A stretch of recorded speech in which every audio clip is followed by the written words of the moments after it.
Welcome to recreating recipe. இன்றைக்கி நம்ம chicken rape எப்படி செய்கிறதுன்னு சொல்லிட்டு பார்க்கலாம். இது ரொம்ப ஈஸியான டேஸ்டியான ரெசிபியும் கூட. இப்போது ஒரு பேனில் 3 டேபிள் ஸ்பூன் ஆயில் ஊற்றிக்கலாம்.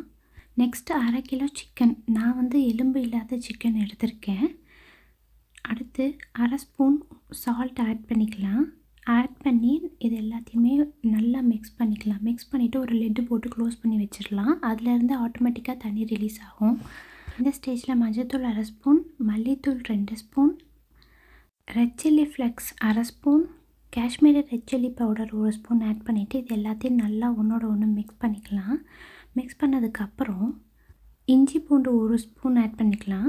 ஒரு லிட்டு போட்டு க்ளோஸ் பண்ணி வச்சுருங்க. அதுலேருந்தே தண்ணி ரிலீஸ் ஆகும். ஒரு 15 நிமிஷத்துக்கு அப்புறம் ஓப்பன் பண்ணி பார்த்தோம்னா இது மாதிரி ஃபுல்லாக ட்ரை ஆகியிருக்கும். இது மாதிரி ட்ரை ஆனதுக்கப்புறம் இப்போ ரொட்டிக்குள்ளே வைக்கிற சிக்கன் கம்ப்ளீட்டாக ரெடி ஆகிடுச்சு. இப்போ 1/2 கப் தயிரில் கொஞ்சம் கொத்தமல்லி, 1/2 ஸ்பூன் சீரகத்தூள், 1/2 ஸ்பூன் மிளகாத்தூள் போட்டு ஒன்றோட ஒன்று நல்லா மிக்ஸ் பண்ணிக்கலாம்.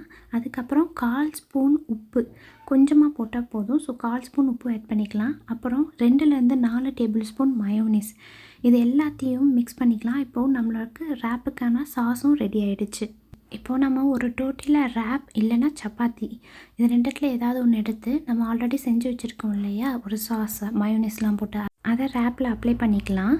அடுத்து இதுக்கு மேலே கொஞ்சம் கேரட், அப்புறம் ரெட் கலர் கோஸ், அதில் எந்த காய்கறி வேணால் யூஸ் பண்ணிக்கலாம், அது நம்ம ஆப்ஷன் தான். அப்புறம் நம்ம செஞ்சு வச்சுருக்க சிக்கன், அப்புறம் இதுக்கு மேலேயும் கொஞ்சம் சாஸ் போட்டுக்கலாம்.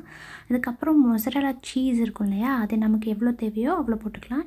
இதில் நம்ம என்ன டைப் ஆஃப் சீஸ் வேணாலும் போட்டுக்கலாம், அது நம்ம ஆப்ஷன் தான். நெக்ஸ்ட் இது எல்லாத்தையுமே ரேப் பண்ணி ஒரு தோசை கல்லில் லைட்டாக ஆயில் ஸ்ப்ரெட் பண்ணிக்கலாம். என்ன ஆயில் வேணால் ஸ்ப்ரெட் பண்ணிக்கலாம். நான் இந்த இடத்துல ஆலிவ் ஆயில் ஸ்ப்ரெட் பண்ணேன். அடுத்து ஒரு 2லேருந்து 4 நிமிஷம் வர இதை அந்த பேனில் ஃப்ரை பண்ணிக்கலாம்.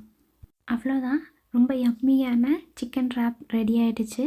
இதை இப்போ கட் பண்ணி உள்ளே எப்படி இருக்குதுன்னு சொல்லி பார்க்கலாம். இந்த வீடியோ உங்களுக்கு பிடிச்சிருந்தா லைக் பண்ணுங்கள், சப்ஸ்கிரைப் பண்ணுங்கள், மறக்காமல் பெல் பட்டன் ப்ரெஸ் பண்ணுங்கள். தேங்க்ஸ்.